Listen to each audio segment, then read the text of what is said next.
Millət salam. Dünən mənə də zəng gəlmişdi. Son dəqiqə xəbərlə qarşınızdayıq. Belə ki, şəhid Daşqın Şəfiyevin qardaşı Orxan Şəfiyev, şəhid Ayxan Musayevin bacısı ilə ailə qurub. Cütlük hər iki Vətən müharibəsi şəhidinin məzarını ziyarət edib. Qeyd edək ki, Daşqın Şəfiyev Quballı və Laçının azadlığı uğrunda gedən döyüşlərdə vuruşub. 2020-ci il noyabrın 5-də Laçın rayonu istiqamətində gedən döyüşlərdə düşmənin diversiya qrupunu məhv edərkən şəhid olub. Ölümündən sonra vətən uğrunda Qubalının azad olunmasına görə, Laçın azad olunmasına görə medalları və 3-cü dərəcəli vətənə xidmətə görə ordeni ilə təltif edib.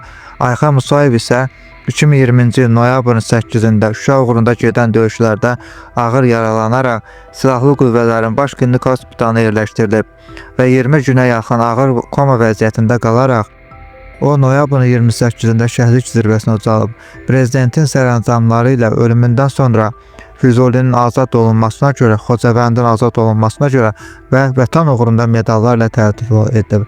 Hər şəhidimizə Allahdan rəhmət diləyirik.